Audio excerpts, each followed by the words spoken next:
Good morning, everybody. This is Solo Survivor Trekker. I just had to catch my breath here. Walked up the mountain. And today I'm going to show you how to make another type of shelter. It's very simple.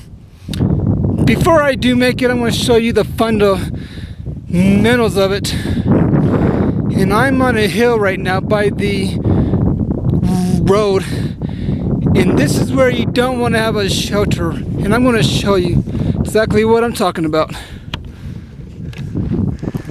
As you can see right here, this is where the water comes off the road, and of course it goes all the way down.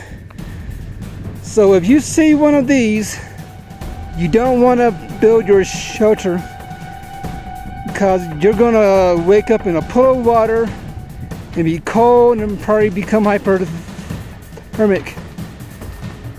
So, you know, this is one thing you don't want to do.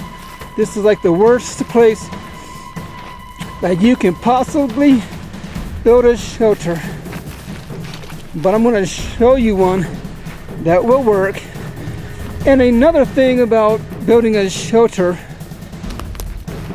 you don't want to be so much on top of the hill. Maybe like in the middle, in between. You know, because cold air sinks and it goes to the bottom of the valley, like I'm in right now. Then, like, you know, hot air rises. So you kind of want to be in between. You know, and if you are on a hill, there's a good chance if it does storm, the rain might drop down, you know, and actually, you know, soak you up, and then you have a worse situation than you're already in.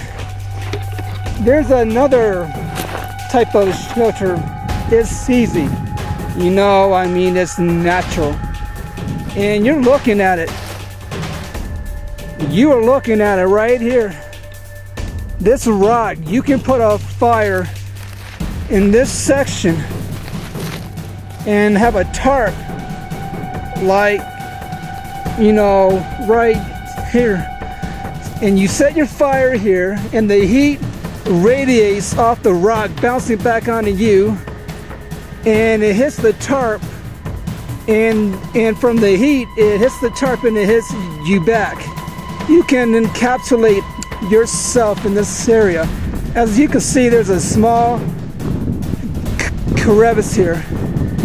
You know, you always want to make sure there's no snakes or scorpions or whatever. I'm in Colorado, and most rattlesnakes, I don't think they're above 8,000, 9,000 feet. If you're in the lower elevation, yeah, you need to worry. If you're in the south, Texas, Alabama, so on, Arizona, yeah, you need to worry about it, because they will come here and they'll hide. They'll just sit there and they'll ambush prey. So as I pan around, I'm just showing you, these are some very good areas. If you are ever become lost, you can build shelters. There's tons of trees. You know, it's not an open space. You got a lot of shelter. But again, make sure if it does storm, you know, you're not in the path of a, you know, water coming down. As what I showed you in that trench, water comes down. As I walk closer, here's another beautiful rock formation here. And this is kind of more of a shelter.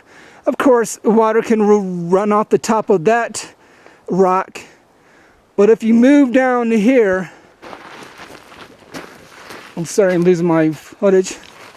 Excuse me about that. If you come over like in here, there's a nice space, but of course, you know, you got skunks and raccoons that might try to find shelter in this area. You know, they do like the warmth, and warm and fire does attract a rattlesnake at nighttime.